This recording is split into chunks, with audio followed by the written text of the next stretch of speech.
people, we the people would like you to know that wherever you go, we're right by your side.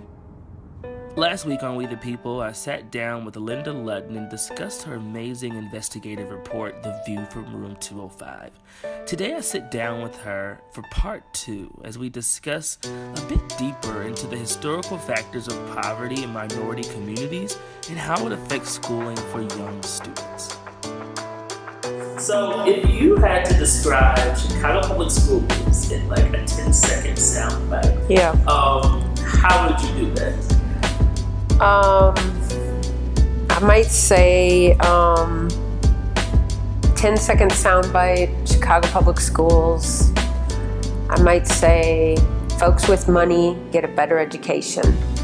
That's true everywhere, but it's blatant in Chicago. And I might say, if I get like a couple more seconds, caveat, there's a lot of surprises. There are a lot of surprises everywhere, good surprises and bad surprises. Well, first of all, let me say, I hope that those layers are apparent to people and unfold in The View from Room 205. They were really important to me. That was one, I got to work on that project during a fellowship. It was a Spencer Fellowship in Education Reporting. So I was free for a whole year to report, and actually that gave me sort of the luxury of time that a reporter really doesn't have. And researching education reform questions was important to me, and but equally important was some of the history and our city's history, the Martin Luther King, like the very micro local history of King and Lawndale became very important to me, and I tried to embed that history in this piece. So some of the layers from that peat bog, the CPS peat bog, I mean, I would say certainly the segregation in our schools, the segregation in our neighborhoods, the policies, the sort of racism and discrimination that led to us having separate neighborhoods and separate schools.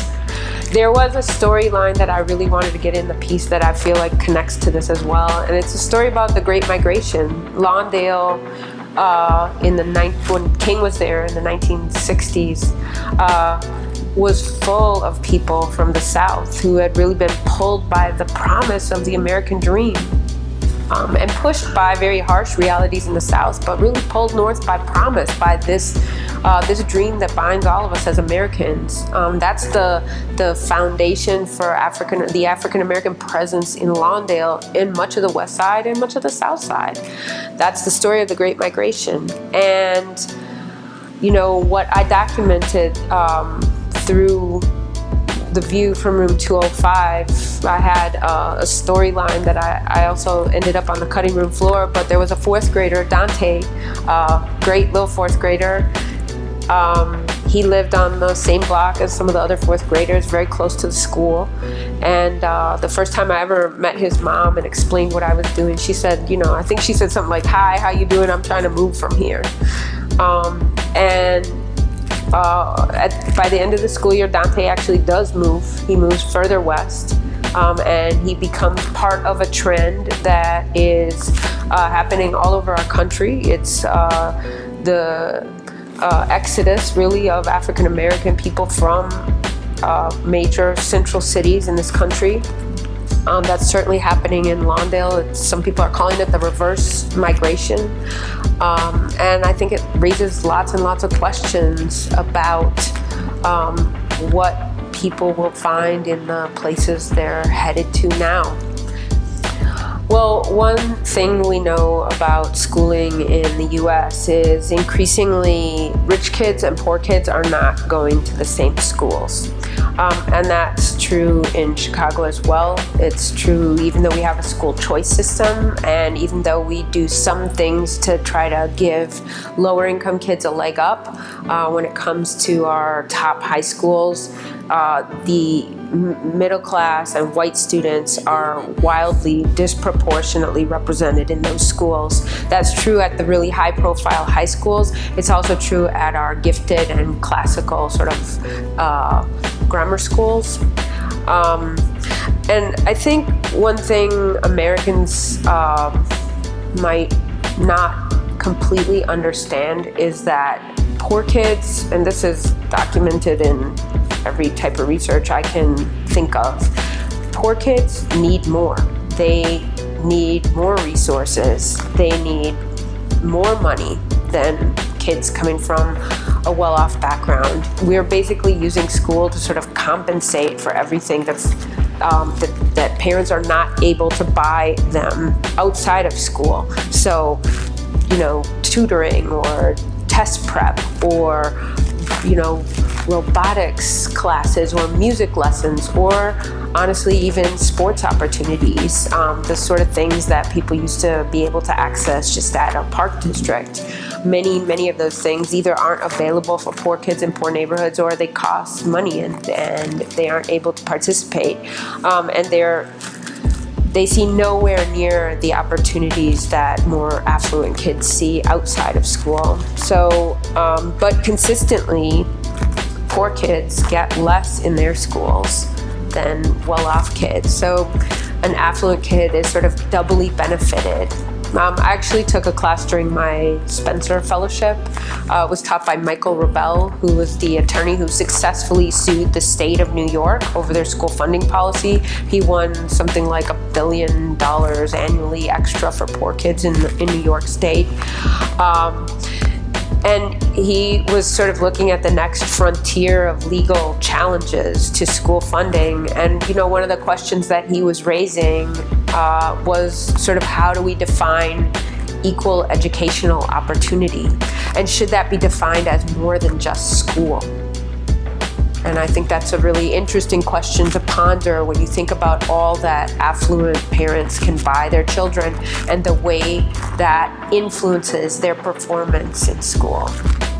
The journalist Nicole Hannah-Jones, who's written extensively about segregation and segregation in schools, talks about the individual choices that individuals make and how those choices either cement or don't cement sort of structural discrimination and segregation, whether that's racial segregation or economic segregation.